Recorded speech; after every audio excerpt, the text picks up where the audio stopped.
It was one of the absolute wildest wins ever. The result is IU almost certainly dancing, I would think, but a comeback victory over Michigan in the Big Ten tournament. There is so much to talk about. Recapping that game, looking toward the Illinois game, toward the NCAA tournament. We're going to cover it all in today's episode.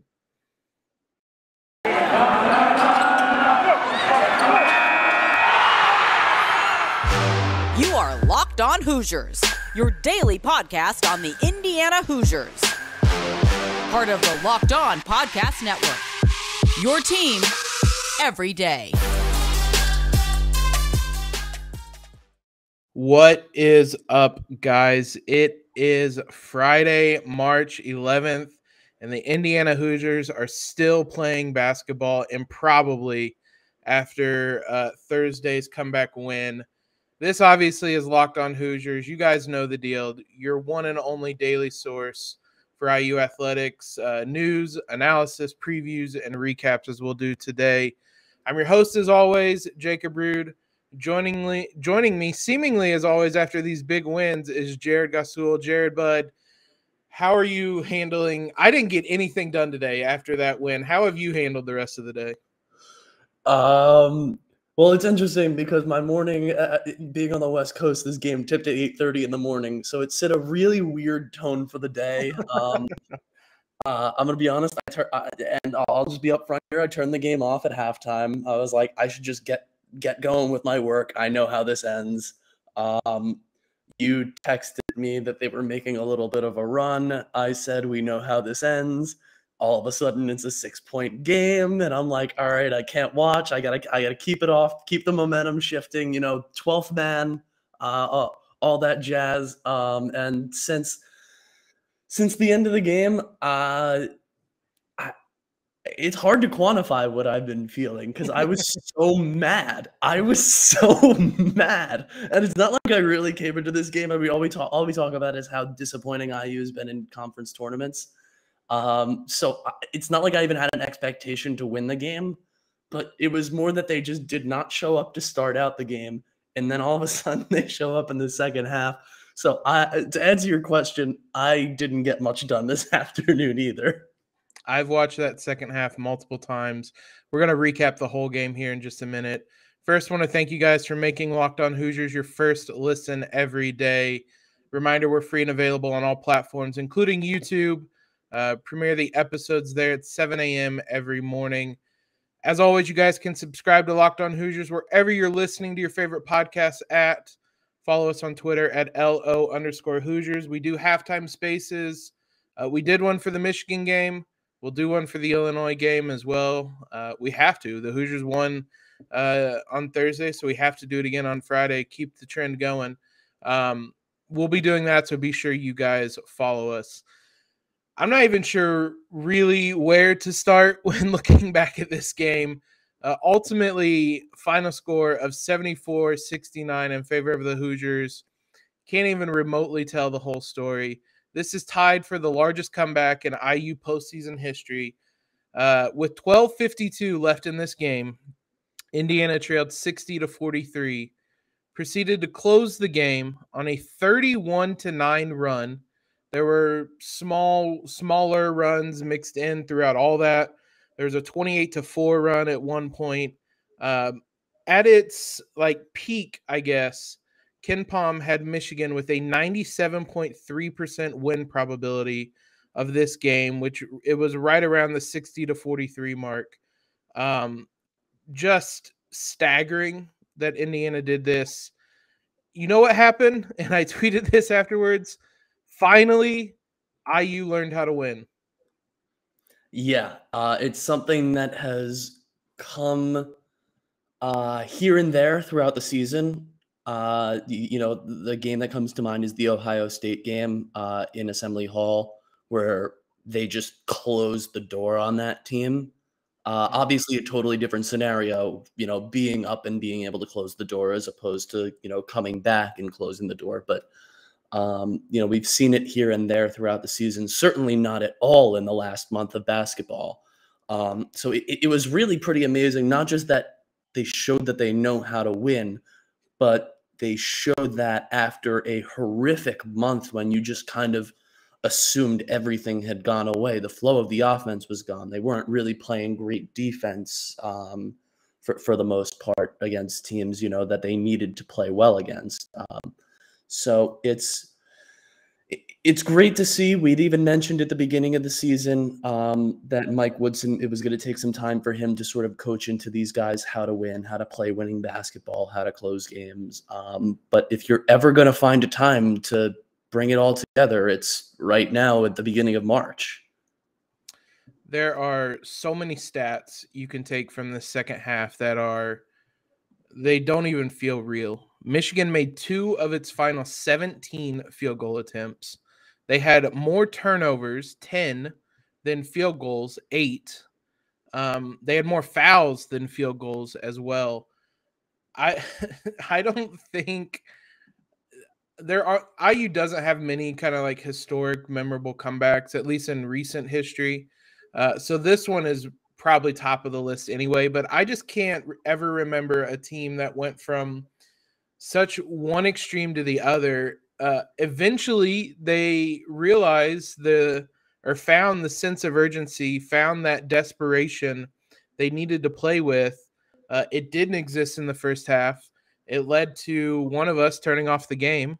It did exist in the second half, but only after they played almost half of that as well. The final 27 minutes were abysmal, frustrating, everything you want to imagine. The final 13 minutes, probably the best 13-minute stretch IU has played all season, because this is a tournament bound, probably Michigan team. I don't know after today, but a tournament worthy team in Michigan. I thought Trayce made a very apt comparison. Something I hadn't even thought of. This was a lot like Indiana's game at Wisconsin earlier this year, just with the shoe on the other foot. It was the Hoosiers who came storming back, and Michigan looked rattled. They looked exactly how IU looked in so many of those games. The Iowa game, the Wisconsin game, they looked lost. They looked rattled. They were rushing things. They were turning the ball over. And Indiana capitalized time and time again. There were so many moments in that second half where I just kept assuming at some point the run would stop and IU would come back down to earth. There was when Trayce had a missed dunk that was a great move, misses the dunk, but effort covers up so many things and covers up mistakes. And Trey Galloway, we'll talk about. Xavier Johnson race down court, force a turnover, and then Trayce has a wide open dunk. Later on, Xavier Johnson misses a dunk, and Trayce crashes the glass hard, gets the putback. There were so many moments like that in the second half where IU didn't play perfect, but when you have that level of effort, that urgency, that desperation, it covers up for a lot of things. And the result is a win that ranks where in the post-Tom Crean era? 2. It's number 2 for me. I know that Mike Woodson had actually in his post-game presser, I believe he alluded to it as Indiana's biggest win. But look, anytime you go 5-6 years without beating Purdue and you get them in Assembly Hall and you get the win, especially on a last-second bucket, I texted you this, and I'm not sure how true it is, but I sort of feel that it's almost worse to not beat Purdue in 5 years than it is to not make the tournament in 6 years at Indiana, because at least you could always hold the big brother thing. And when you don't have the big brother, even if you don't win, you still have the big brother thing. And we just did not have that for a while. So, and keep in mind also, of course, the big factor is without that Purdue win, this Michigan win is not nearly as significant. Without that Purdue win, we probably almost definitely have to beat Illinois tomorrow to make the tournament. So for me, it's number 2. It's the best Big Ten tournament win I can think of in Indiana's in recent history for sure. Full stop. It's their best one ever. I was going to say even including the Crean era. So I'm comfortable saying that it's the best Big Ten tournament win. Not that we have a huge laundry list of Big Ten tournament wins to begin with, but I'd say that, and just a little bit behind the Purdue game, just because of how significant that is, both with the in-state rivalry and obviously where it leaves us at the end of the season. Because Selection Sunday, all you got to talk about is beating Purdue, because that's, of the bubble teams, that's probably one of, if not the biggest win of the season for anybody. Yeah. The good thing for Indiana is they don't have to choose between having, presumably having not beaten Purdue in 5 years and not making the tournament in 6 years, because it seems after that one that they probably will have done both this season. We have a lot of specific players to talk about, Trayce and Xavier being key among them. We're going to dive into all of that. First, though, this is a time of year that I've pretty much given up on all my New Year's resolutions, but not this year. I'm sticking to my resolution to eat right thanks to Built Bar. It almost feels like it's not really a resolution because I enjoy eating them. If you guys haven't already, be sure to try the Puffs. They are one of Built Bar's best tasting bars. They're the first ever protein-infused marshmallow. They're fluffy, they're marshmallowy. They're not just a protein bar, they're a treat, and they're covered in 100% real chocolate. Puffs are a fan favorite with some incredible flavors. Yummy cinnamony churro, coconut marshmallow, banana cream pie. So good. These are going to be your new favorite. And just like Built Bars, they are high in protein, low in calorie, high in fiber, low in carbs. They are good for you. They're better for you than whatever your favorite candy bar is. So head on over to built.com today. Be sure to try out some of those puffs. Try to find some limited time flavors for the bars as well. Once you guys settle on everything that you want, use promo code LOCKED15 to get 15% off your order. That's promo code LOCKED15 for 15% off at built.com. Thanks again for making Locked On Hoosiers your first listen every day. Make sure to check out Locked On Bracket Breakdown on March 14th right here on the Locked On Hoosiers podcast feed and YouTube channel. College basketball experts Chris Gordy, Andy Patton, and betting expert Lee Sterling give you in-depth breakdowns on every matchup. There are a couple ways we could start if we're talking about individual players, but I think Trayce needs to be at the top of this. He did not sit in the second half. Mike Woodson would not detail exactly what he said, but between his walk-off interview on the court and his press conference, it sure seems that he lit into Trayce Jackson-Davis at halftime, and he responded with one of his best halves of the season. 19 points, 8 of 11 shooting, 4 rebounds, was swatting everything at the rim, finished with 4 blocks in the second half alone. This was a legacy game for Trayce Jackson-Davis. When you're going to look back on memorable Trayce Jackson-Davis moments and games, it's going to be today because he was the central figure of that comeback with all the scoring he was doing. How much does this just kind of add to the lore and legacy of Trayce? It adds a lot. It adds a lot. In that first half, you kind of saw him almost fall back into Archie Ball a little bit. He looked tentative. He didn't look like himself. He didn't look like he really wanted to score. Clearly, whatever Coach Woodson said worked. Yeah, clearly. And I want to give a shout out to Mike Woodson because one of the things that we've been a little bit critical all year of are his substitutions, especially when guys are in foul trouble. He really stuck to his best players here. It's kind of like in the NBA, when you go to the NBA playoffs, you shorten your rotation, you have less substitutions. You really just stick with your guys. It was really good to see him do that in a high pressure game. But back to Trayce. I mean, this is obvious. This is a huge legacy game for him. It's the one thing that he just has not had on his resume here at Indiana is a tournament berth. Is showing up like this in a huge game, especially at this time of year. Not that he's really been in the position to play in a big game at this time of year too often. But he's awesome. He deserves this as much as anybody else. He was second, 9 toes out of Bloomington at the beginning of the season. Woodson convinces him to stay. And he needed a game like this to sort of cement his Indiana legacy a little bit. And I'm just really, really happy for him that he was able to do that and come out in the second half and be aggressive and just realize that, look, the first half of the year, I would have had him on like a 3-man Wooden Award shortlist. Yeah. And he sort of faded away as the year went on. Obviously, Indiana's struggles outside of him all played a role in that for sure.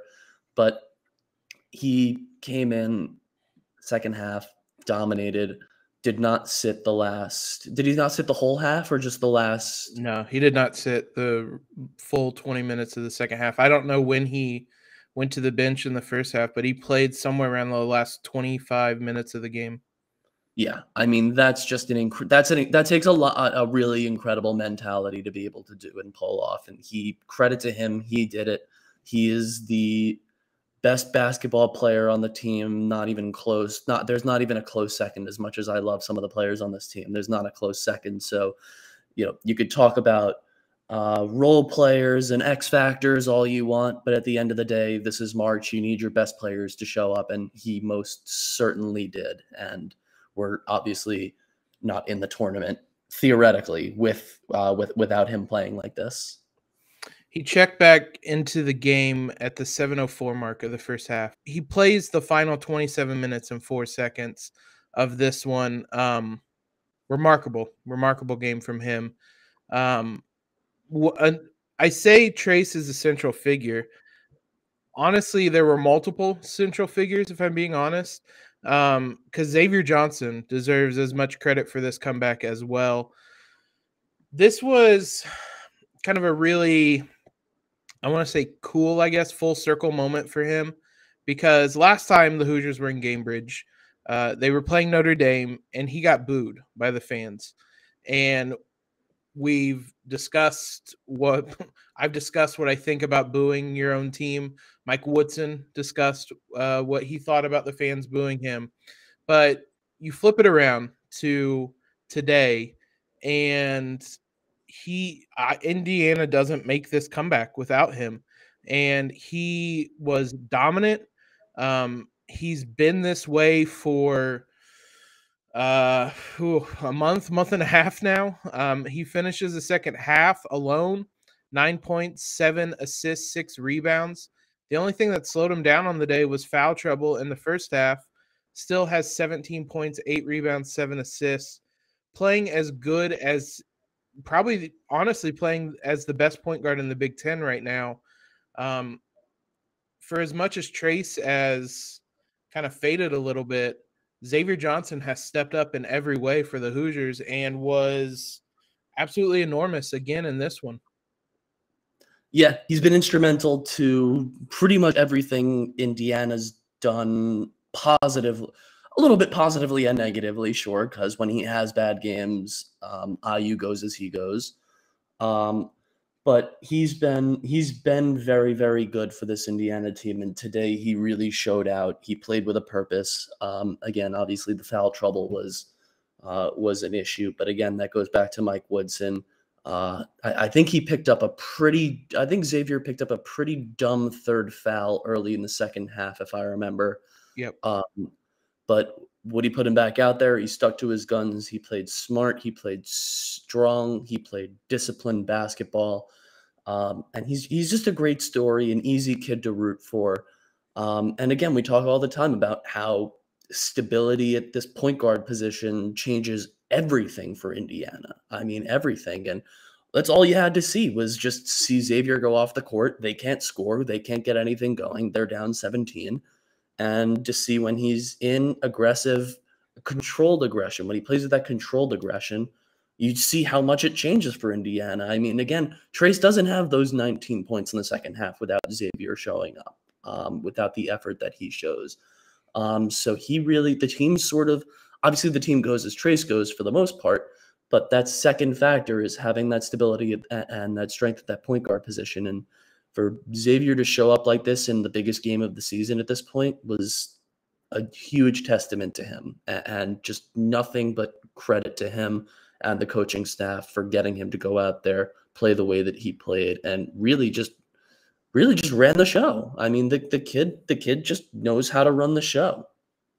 His pick and roll game with Trayce has become unguardable at times with some of the lobs that Xavier throws. They're perfectly placed. Trayce can show off his athleticism and get them. There were a couple of them in the second half. Juwan Howard said that they prepared for that pick and roll, and the Hoosiers still scored on it multiple times, especially during that run in the second half. So Xavier has come a long, long way. There were various points in the season where he had frustrated everybody at some point this year, but Indiana is not where it is right now, just big picture, without Xavier Johnson, and they certainly do not win this game without Xavier Johnson. Did a bit of everything you mentioned. I really did like. It was a cheap foul for his third foul, just a little hand check, but he immediately waves off the bench, tells them I'm staying in, and what's interested him, like you said, and he didn't pick up another foul the rest of the game, and played with that aggression, played with that kind of determination and energy that was a spark for so much of what Indiana did. He played the final 14 minutes and 40 seconds. Those two that was a special performance from both of them. We'll talk a couple other Hoosiers and the lineup that really turned the game. We have a game today as well, too, that we have to preview the Illinois game and talk a little bit about whether IU is in the tournament or not. It's that time of year again as college basketball's tournament is finally upon us. From all the latest odds, contests, and player props, BetOnline.net is the #1 source for all your sports betting needs and info. We mentioned yesterday the Hoosiers were a 3-point underdog last I saw. So if you had confidence in Indiana, you sweated that one out, but you come away victorious. They are a 4-point underdog against Illinois today. But BetOnline remains the best spot for all your sports scores, podcasts, and news this season. It's not just basketball. BetOnline is your continued source for all your sports wagering information needs, including live betting and your favorite Vegas casino games. Head to the website today or use your mobile device to learn more about the trends and action. BetOnline, where the game starts. One other guy I think we should highlight, probably not a coincidence that Trey Galloway returns to the lineup and Indiana looks as it does. He was limited in how much he could play, though he still played 28 minutes.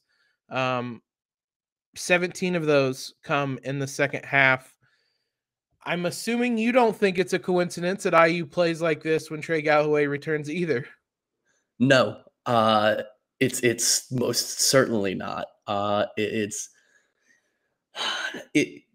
crazy how, again, we are not one of the best teams in the country. The whole world knows this. No Indiana fan is delusional enough to tell you that we're one of the top teams in the country. So when you're not one of those top teams in the country, you need contributors to come from anywhere and everywhere.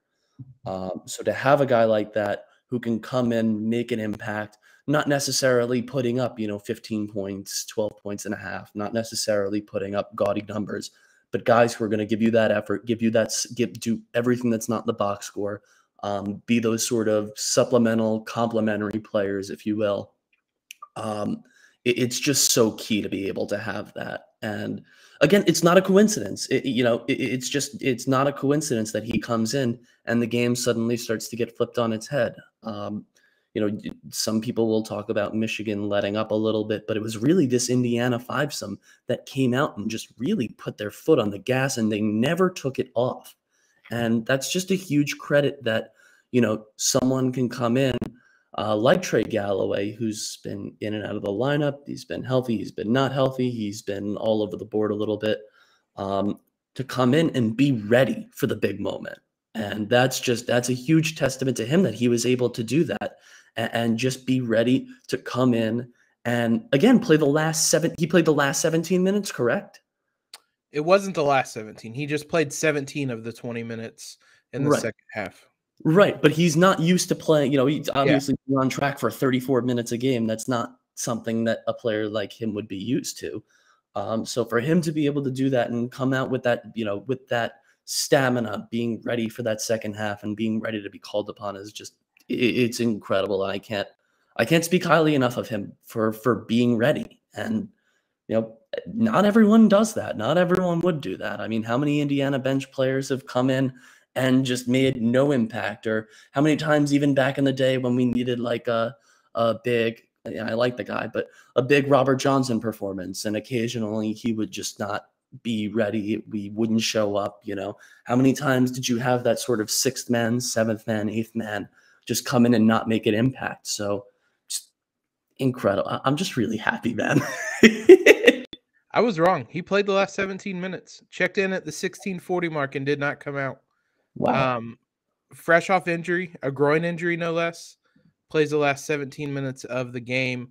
I think the best way to summarize his impact is his second half. And the plus-minus stats this game are wild. Second half, he is plus 20, despite not scoring. He only took 2 field goal attempts. He had a rebound, an assist, a turnover, and 2 steals, and was plus 20. He had moments where he looked rusty. He had that turnover, just kind of dribbled the ball out of bounds. He missed the layup after the steal, a wide open layup. He looked a little rusty at times, but he plays with a level of energy that just brings up everybody else. And when IU was rolling as it was in that second half, he's humming along with them. The pass he made to Trayce for that layup was absurd. The best pass Trayce had all season, and he was as vital as anyone. The lineup that more or less closed the game was Xavier, Trey Galloway, Trayce, and then Miller Kopp and Jordan Geronimo was huge in this one. Rob Finney kind of came in and out for a couple different guys at times to add some defense, and he had a big and one as well, but Jordan Geronimo played 12 of the 20 second half minutes. He played 20 minutes in total. It wasn't Race Thompson's best night. He only played 8 minutes in the second half. He was a team worst, minus 16, whereas Jordan Geronimo was a team best, plus 21. So pushing the right buttons, Mike Woodson did, and found the lineup, or the 6 men, I guess, ultimately that worked. And he rode with them, and a testament to the team for answering the bell. They waited until the last possible second, but they eventually flipped the switch. And the result, if you had to guess today, right now as we record this Thursday evening, is IU in the tournament? Yes. Yes. I could elaborate on that, but I don't want to, because I just want to be in the moment and be happy and say yes. Yeah, it's great. It feels great. We've talked about it a little bit. I've been on Locked On Big Ten. If you guys haven't subscribed to that as well, I've appeared on there a couple times this week. Wake Forest and Xavier losing on Wednesday helped out the Hoosiers immensely, to the point that even coming into this game, I thought if Indiana wins that they're probably in. And generally speaking, most of the bracketology in all the brackets out there have the Hoosiers moving into the last 4 in. Joe Lenardi, obviously the most famous among them. He has Indiana as the last team in. He still has Wake Forest and Xavier above them. I don't really care what spot that they get in. If Indiana's in, I'm excited. And right now, it certainly feels like Indiana is in.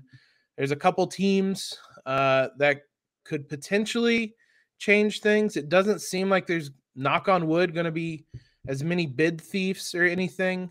You need to be rooting against all of them, because Indiana cannot afford for bid thieves.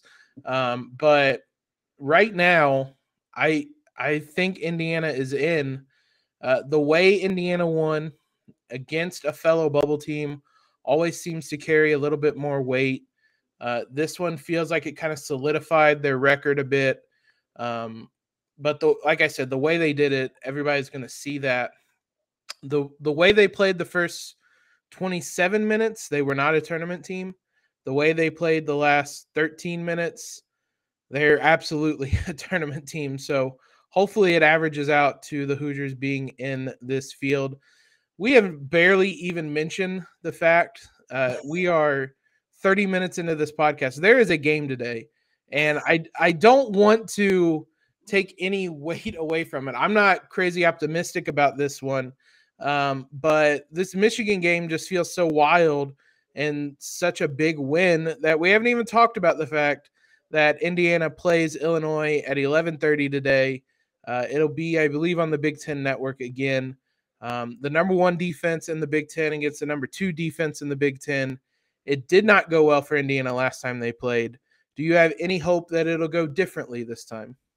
I don't think it matters because we're clearly winning the national title regardless of what happens. So, regardless of whether we beat Illinois or not, it really doesn't matter as long as the only thing beating Illinois does is get us out of that 67th, 68th team in, and just makes us feel a little bit more comfortable. But yeah, we're winning the national title anyway, so it doesn't matter. to give you an honest answer, I don't expect it to go too well. I think they just keep it competitive. Don't get blown out. Don't, and I don't think Mike Woodson will let them. I don't think I think he'll have them ready to play tomorrow.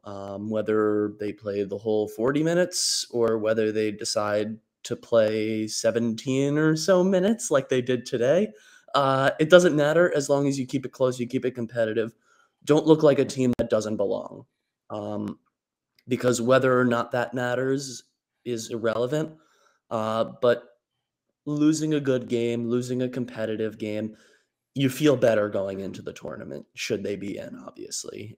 And if you get blown out, it's going to be a sour taste in everyone's mouths. The last memory, you don't want the last memory before Selection Sunday to be a bad loss, be a really bad loss. So I think they'll be more competitive than maybe some people give them credit for, especially. And look, I don't blame people for not giving them too much credit, given the team that we saw for about 23, 24 minutes today. But I think they keep it competitive. I think Illinois does come out with a win, but I think Indiana is going to surprise some people and really just stamp their authority on that last 4 to last 8 in. I think the biggest thing I'm going to be watching for today is Illinois has obviously not played a game, and Indiana has. And covering the women's tournament, that made a difference in those games. The teams that had played the day prior typically came out strong out of the gate. So Indiana can't afford a slow start that it has often had and that it had against Michigan. That wasn't a slow start. That was a slow 2/3 of the game. But if Indiana can come out, can throw the first punch, and get Illinois rocked a little bit, they're going to make this a game, and it's going to be a game throughout. And that leaves a good impression with the committee. And as you said, if you can keep it competitive and you can not get blown out, not get embarrassed, anything like that, then I think they're pretty much I won't say a lock. They're pretty certain. There's a pretty big certainty that they would be in the tournament, but I'm not crazy optimistic about this one based largely off how the last game played out. But the last Michigan game was a blowout as well, and Hoosiers redeemed that one. So maybe it's a redemption tour, and the Hoosiers are just going to run away to the Big Ten title. I don't know. Maybe the Big Ten tournament curse is broken after what the women's team did as well. I guess today will be the deciding factor, but we will be back on Monday on the podcast feed with a recap of everything that went down. There's a potential we might do an episode. If they beat Illinois, I will probably do a post-game episode on Friday. Follow our Twitter account at LO_Hoosiers. I will keep everyone updated there, but most likely we will be back on Monday to recap what went down and hopefully talk about the Indiana Hoosiers being in the NCAA tournament. Until then, guys, thank you for making Locked On Hoosiers your first listen every day. Now make your second listen Locked On NFL Draft. Ryan Trayce and former NFL cornerback Eric Crocker bring the NFL Draft to life every day with insight and analysis on college football prospects and NFL front offices. Thanks for all the love, guys. Subscribe to the podcast if you haven't already. Leave a rating and review. Helps us out a ton. Most importantly, have a great Friday. Have a great weekend. Go Hoosiers and LEO.